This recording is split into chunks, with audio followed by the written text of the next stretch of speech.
Well, hey, you guys. So according to a recent survey, more people say that they want to be financially comfortable than reach millionaire status. And funny enough, I don't fully disagree with their sentiment. Now, it may come as a surprise to some of you because we often use words like baby steps millionaires or $1 million net worth, all of that. But I want to talk you through what my thought process is, and you can decide for yourself which you think is better to live comfortably in general in your life, or is it better to become an actual millionaire? So listen, having money goals I think is great, but honestly, I think there's just something to say about, hey, I want to get to this place where I have peace with my money. And at the end of the day, because of life and compound interest and all the wonderful things comes with building wealth, if I end up hitting millionaire status one day, that's great. But I have found trying to hit this arbitrary number out there of like, I want to be a millionaire by 35, it sometimes can be a really empty goal. And there are a few reasons why. So the first reason is I think you will miss out on life. So say you reach it, but every other aspect of your life is so stretched thin for maybe 8 years, 10 years, and you're just miserable. Because again, this whole idea of building wealth long-term, I think is really key. But there is a group of people that are like, oh my gosh, I will do anything just to hit millionaire status. I will overwork myself. I will not do anything fun. And I'm going to do anything I can just to hit it. And then you look at their life, again, over the course of maybe 8 years, a decade, however long it takes, and they have kind of just solely focused on that one goal and not the life that they have right in front of them. So again, while reaching your money goals is great, and I understand even getting out of debt, there's going to be a period of sacrifice and you're going to be really focused on that. Like all of that is good because it's so short term and it's to this point that it's building you up to get to a point of peace. It's not just this arbitrary idea of like, okay, I have to push myself all the way just to hit this status point for just the idea of having that status. All right, now the second reason you shouldn't focus on reaching millionaire status is that the more you have, the more you need and want. So again, I think it's this idea that you're like, okay, if I reach this point, I'm gonna be okay. If I have $1 million net worth, everything's gonna be fine. Where the truth is, the finish line keeps moving, you guys.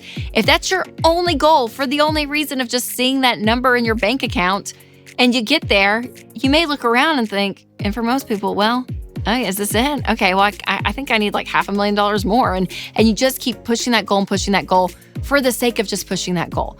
Versus saying, okay, I want peace with my money. I want margin. I want to be able to take my family on a great vacation every year. I want to go out to eat twice a week or like build a life that you want. And out of that, how much money is that going to take, right? So it's this idea of your value system driving you more than this number out there. And what happens is that number, and I think in America more than any other country, becomes this idea that this is who we are, where your net worth becomes your self-worth. And I want to break those two things apart because the number in your bank account or in your retirement account or the lack thereof is not you. That is not who you are. So working on you and your character through the process and journey of getting financial peace and hopefully, again, building wealth at the end. I think that's that whole idea is not wrong, but it's not that you're doing it to complete something inside of you. All right, another way to have peace in your life has to do with our sponsor, Delete Me. Scammers are everywhere, and it's just crazy. And I'll admit, not too long ago, I was a little distracted. I got a text from a company that I thought was legit. Ended up giving them some of my information. I should not have done that. And then I caught myself, and I was like, oh my gosh, I think I just got scammed. Yeah.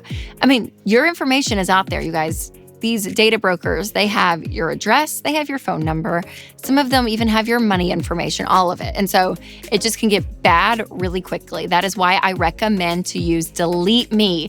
This gives me so much peace of mind. Delete Me finds and removes your personal info, again, like your home address, your phone number, from hundreds of data broker websites to protect you from spammers, scammers, and online thieves, and potentially saving you so much time and money. So have peace of mind in your life and go to joindeleteme.com/Rachel for 20% off. That's joindeleteme.com/Rachel. All right, the last reason that becoming a millionaire should not be your main goal is that compound interest will work best for you over time.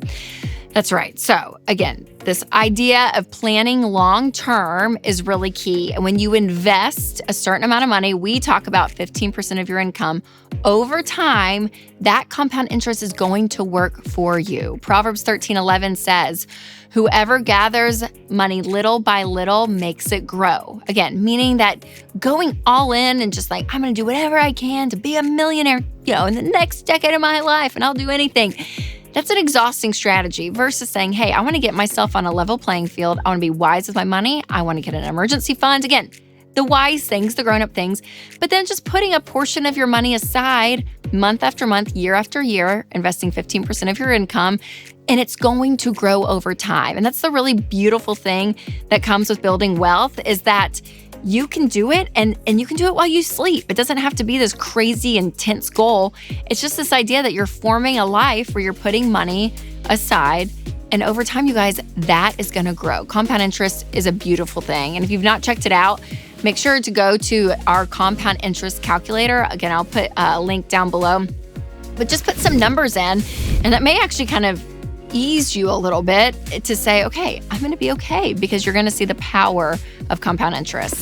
So here's the thing. I want you to have peace with your money. That's always my main goal. So when you have your eye on what really matters, again, getting your financial house in order and being wise with the money that you have, again, the future will work out. When you have a plan and you know what's going on and you're intentional, you're going to be okay. And if some of your long-term goals, if they feel impossible, remember, just start somewhere, right? Just one step at a time. So more than likely, you guys, you're doing better than you actually think. So this whole idea may sound crazy coming from me, your money friend, that I'm like, becoming a millionaire, that may not be your long-term goal. Maybe the goal is actually getting peace with your money.